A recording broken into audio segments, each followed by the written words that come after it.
Assalamualaikum warahmatullahi wabarakatuh.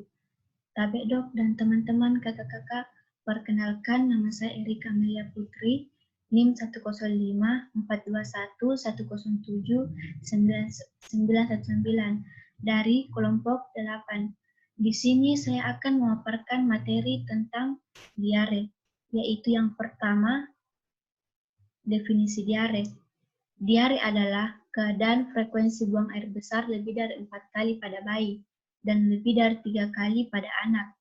Konsistensi fase cair, berwarna kekuningan dan berwarna hijau atau dapat pula bercampur lendir dan darah atau lendir saja dan berlangsung antara. Etiologi diare. Yang pertama itu bakteri, Shigella, Salmonella, E. coli, Vibrio, Bacillus cereus.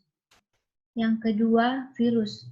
Ada rotavirus, adenovirus, norwalvirus, coronavirus, astrovirus.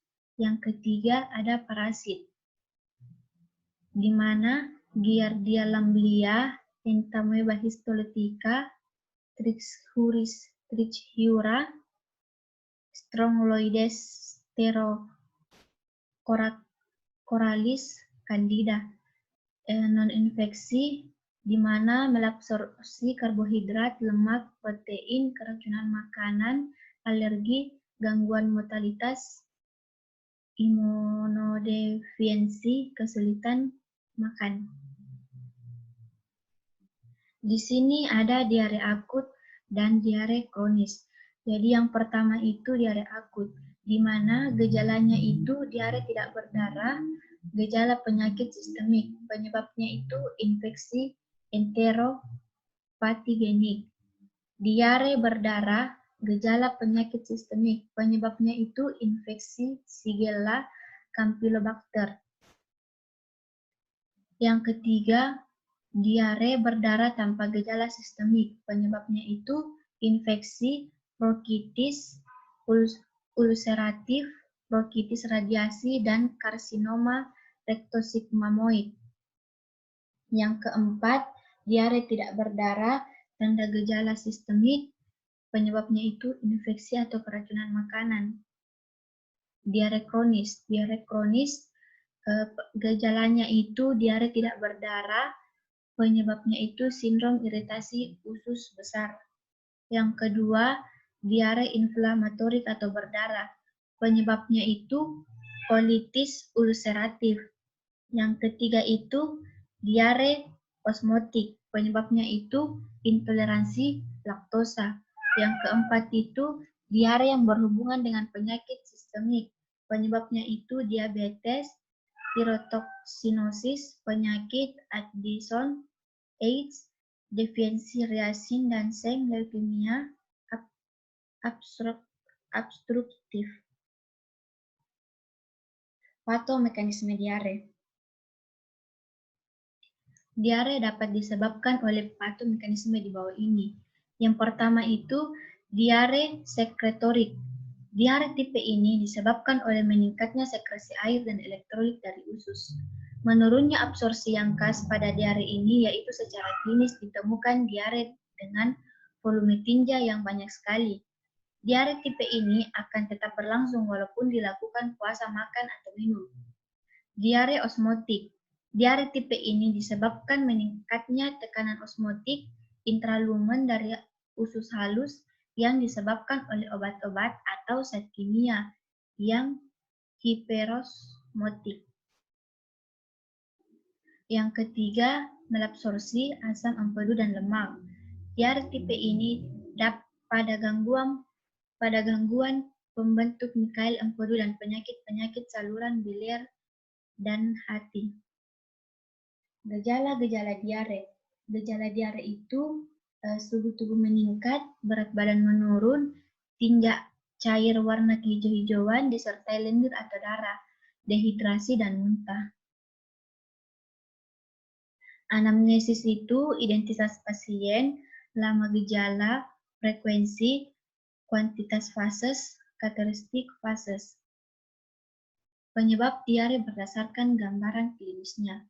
Yang pertama itu demam merupakan temuan diagnostik yang penting karena menandakan adanya infeksi bakteri invasive seperti Salmonella, Shigella, dan Campylobacter.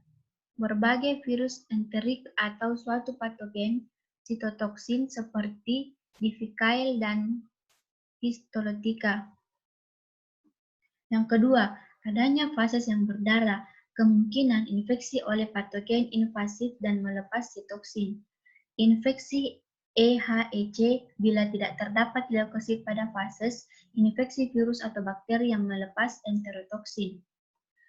Yang ketiga, muntah sering terjadi pada diare yang disebabkan oleh infeksi virus atau toksin bakteri, misalnya aureus, tenesmus, penanda diare, inflamasi. Data tambahan penyebab diare. Yang pertama itu masa inkubasi, yang kedua riwayat perjalanan sebelumnya, yang ketiga riwayat mengkonsumsi makanan tertentu, yang keempat risiko pekerjaan, yang kelima penggunaan antibiotik dalam 2 bulan terakhir, yang keenam riwayat perawatan, yang ketujuh residensi, yang kedelapan binatang peliharaan, yang kesembilan hobi, kesepuluh risiko terinfeksi HIV. Waktu timbulnya gejala setelah paparan terhadap makanan yang dicurigai juga dapat mengarahkan penyebab infeksi.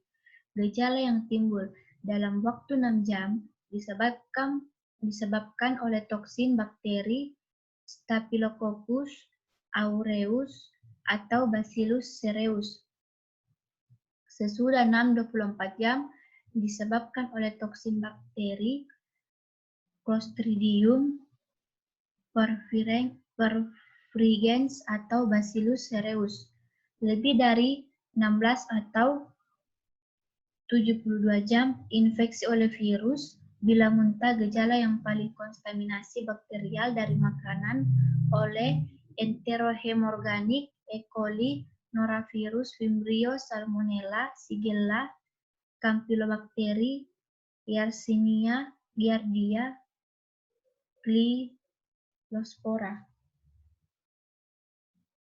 Riwayat makanan yang dikonsumsi juga dapat mengarahkan diagnosis konsumsi produk makanan yang tidak dipasteurisasi, daging atau ikan mentah, setengah matang atau sayur mayur dihubungkan dengan patogen tertentu.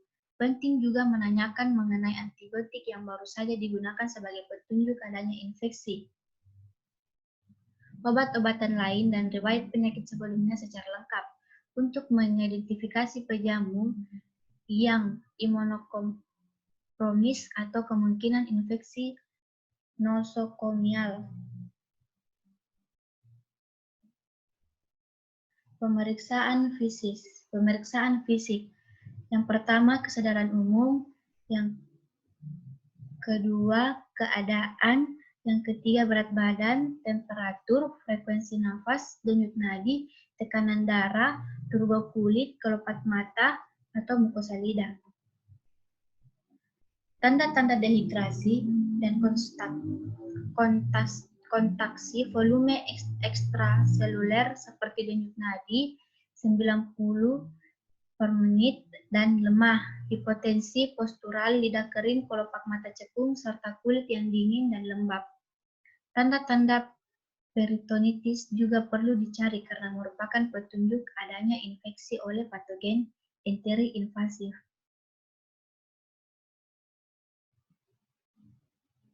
Pemeriksaan penunjang pada pasien yang mengalami dehidrasi atau toksisitas atau diare berlangsung lebih dari beberapa hari, diperlukan beberapa pemeriksaan penunjang.